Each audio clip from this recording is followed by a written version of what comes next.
Mesdames et messieurs, merci de vous informer sur notre canal. Bienvenue sur Agbobil TV. Au sommaire de cette édition d'Agbobil Direct, visite de travail de la CI à Agbobil.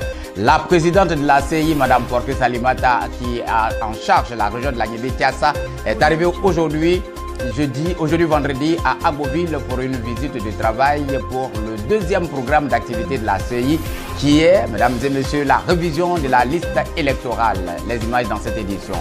Très bientôt, un futur palais des impôts sera construit à Agbobil. L'annonce a été faite par le directeur des impôts d'Agbobil, M.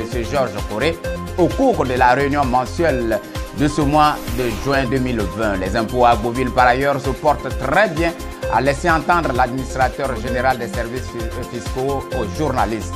Mesdames et messieurs, vous allez l'entendre également dans cette édition. Agenda de la présidence de la région de la Guinée-Kiassa, le président Pierre Ngoudemba était à l'Éléblé dans le département de Tabo pour la remise d'une ambulance.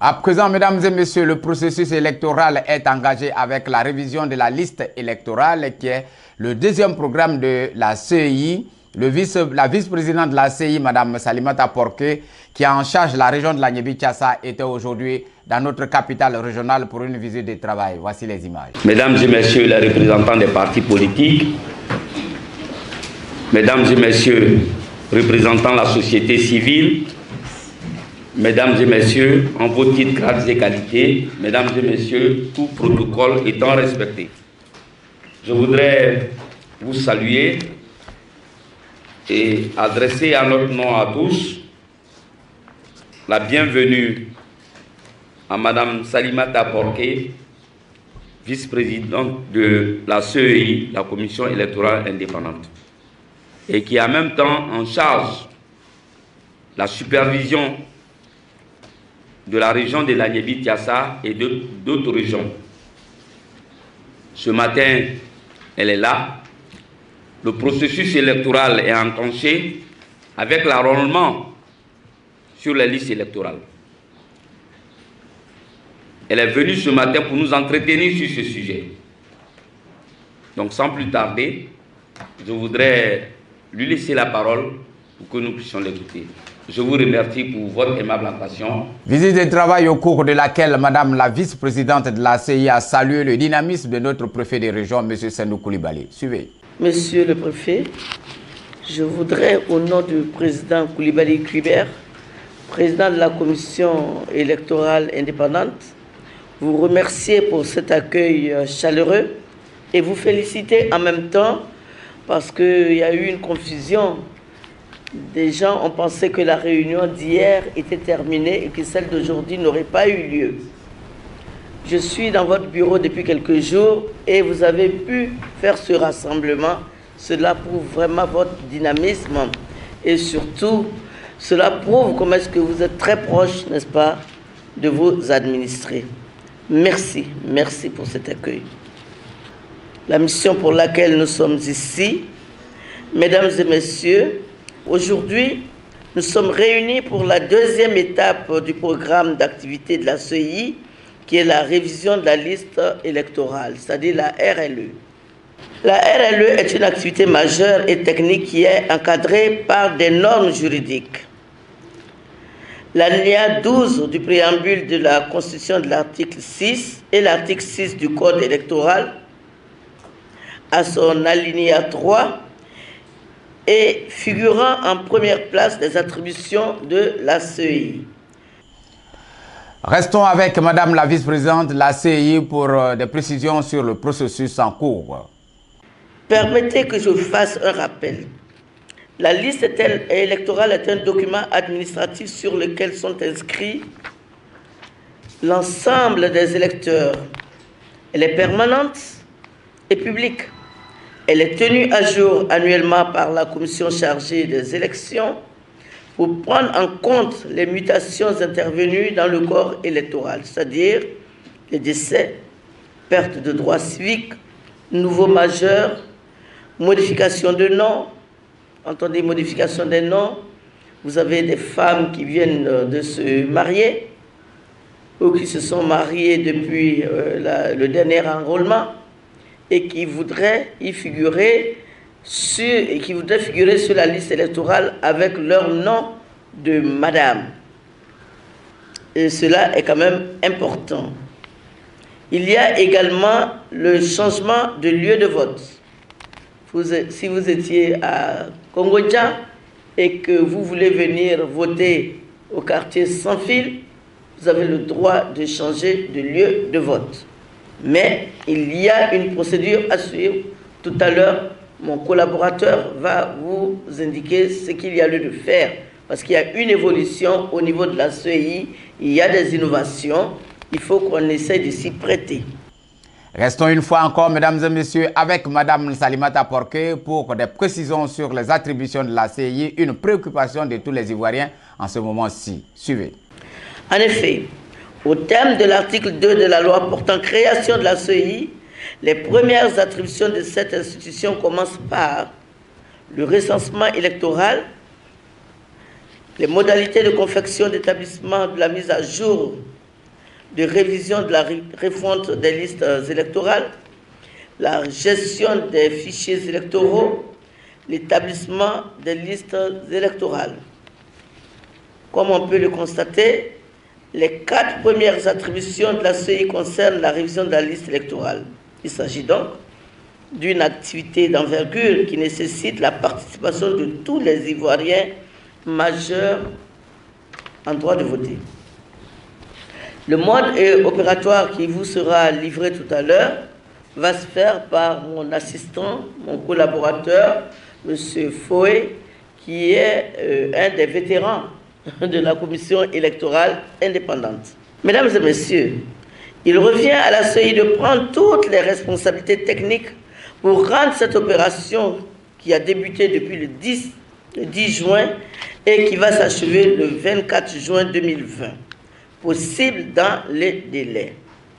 Et malgré la situation sanitaire qui prévaut, nous nous y employons depuis plusieurs semaines. Nous le savons. Une élection présidentielle d'une importance capitale pour notre pays, la Côte d'Ivoire, qui se remet peu à peu d'une crise post-électorale, encore dans les cœurs des uns et des autres, a rappelé Mme Salimata Porqué, qui invite par ailleurs les Ivoiriens à ne plus ressasser le passé douloureux. Suivez. Et nous le savons tous, les échéances électorales de 2020 avec en tête de pont l'élection présidentielle sont un grand défi pour la commission électorale indépendante dans la mesure où elle s'organise dans un climat social et politique délétère, fait de menaces, hélas, de crises diverses. Malheureusement, nous, membres de la CEI, avons grande conscience de notre responsabilité. Il vous souvient qu'en son temps, c'est-à-dire en 2010, nous avons connu une crise importante en Côte d'Ivoire.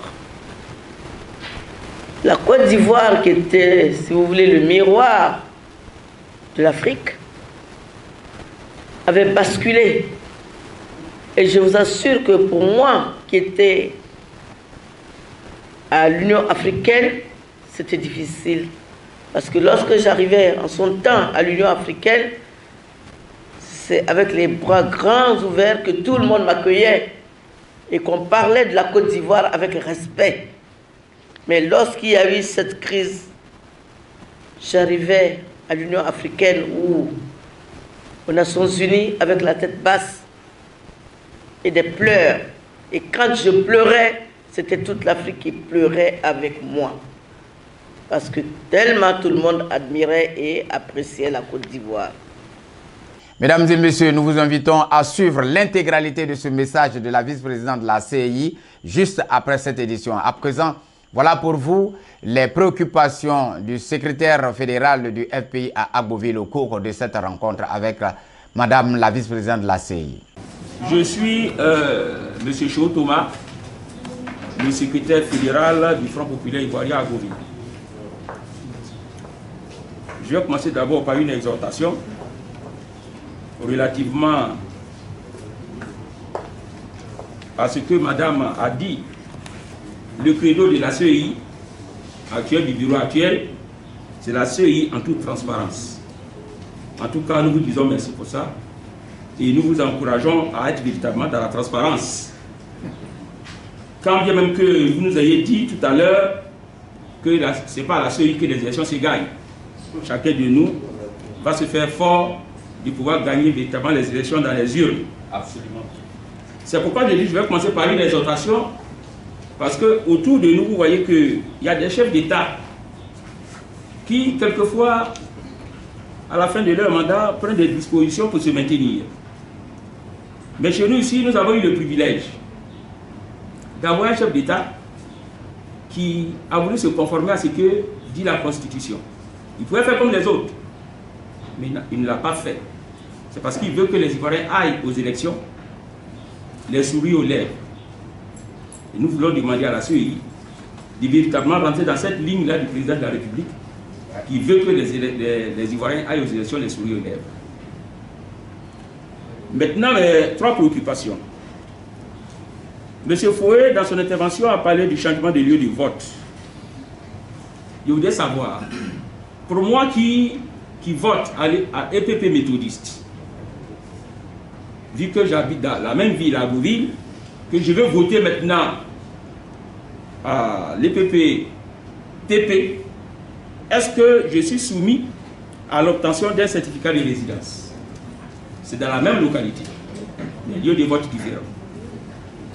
Deuxième préoccupation, pour celui qui vient s'inscrire, parce que je vois la liste des pièces à fournir pour se faire inscrire sur la liste électorale, il est mentionné carte nationale d'identité ou certificat de nationalité ou attestation d'identité ou récépissé d'enrôlement ODC. Je me suis fait établir le certificat de nationalité. Je crois savoir que sur le certificat de nationalité, il n'y a pas de photo. Comment pourrait-on savoir que je suis véritablement le propriétaire de ce certificat dont je suis le détenteur? Et enfin, ma dernière préoccupation, vous aviez parlé, M. Foué, de modification des données. Pour ceux qui, pour des raisons qui leur sont propres, ont dû changer de nom ou ont dû changer de date de naissance, ce qui est frauduleux parce qu'ils ne sont pas passés par la voie normale. Et puis aujourd'hui, ils étaient sur la liste électorale. Aujourd'hui, il vient avec les nouvelles mentions qui sont sur sa pièce. Il va pour se faire enrôler. M. Foué a parlé de modification des données. De quelles données véritablement s'agit-il? À présent, il faut le dire, les agents des impôts de la région de l'Agnébi-Tiassa ont tenu récemment, nous voulons dire hier, leur réunion mensuelle à Agboville. Voici les images. On nous trois services, qu'on nous dise, qu'on nous explique brièvement. Nous savons que la raison générale, c'est coronavirus. Maintenant, j'avais encouragé une opération paiement volontaire où chaque service devait entrer en contact avec ses contribuables, ses opérateurs économiques. Certains opérateurs économiques eux-mêmes, c'est eux qui nous avaient même donné l'idée, ont appelé pour dire, c'est vrai, on nous a dit de ne pas payer, mais nous avons décidé de payer parce que de toutes les façons, ce n'est qu'une suspension. Et si nous ne payons pas, nous-mêmes, ça va nous peser dessus. Sauf que nous n'avons pas de laisser-passer et ne savons pas comment faire. C'est comme ça que les premiers laissez-passer, les premiers ordres de mission ont été signés pour permettre à nos collaborateurs d'aller chercher l'argent, les chèques où ils se trouvent. Très bientôt, un futur palais des impôts sera construit à Agboville. L'annonce a été faite, mesdames et messieurs, par le directeur régional des impôts d'Agboville, M. Georges Coré, au cours de la réunion mensuelle de ce mois de juin 2020 à Agboville. J'avais oublié de vous dire, le préfet d'Agboville vient de donner son accord favorable pour l'attribution d'une parcelle de plus d'1 hectare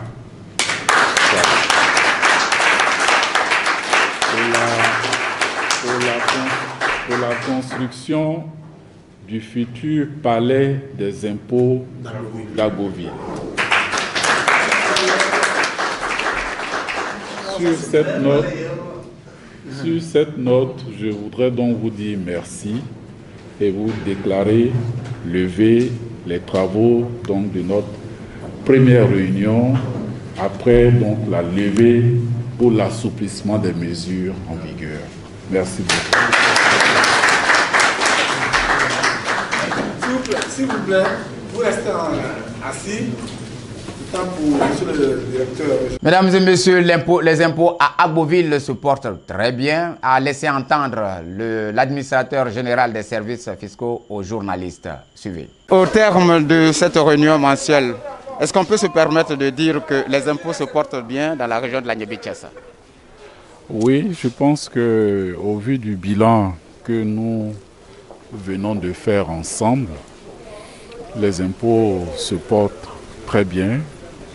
En dépit de la situation de la pandémie, en dépit de l'impact de la pandémie, les chefs de service qui viennent de se réunir autour du directeur régional et du chef de centre ont montré d'abord la qualité de la maîtrise de leur dossier. Et de ce point de vue, on peut dire que malgré la difficulté à laquelle nous faisions face, malgré les mesures de restriction, nous avons pu atteindre et dépasser les objectifs de recettes qui nous ont été fixés. Voilà, mesdames et messieurs, nous vous disons, agenda du président de la région de l'Agniébi-Thiès, Pierre Ngoudemba, était à Lélé-Blé, c'est dans le département de Tabo, pour remettre une ambulance. Les images demain dans cette édition. Ici donc prend fin cette édition. Nous avons été tout heureux d'être chez vous, avec vous, sur votre plus petit écran. Nous allons prendre plaisir pour remettre cela. À demain seulement, si Dieu le veut. Agniébi TV.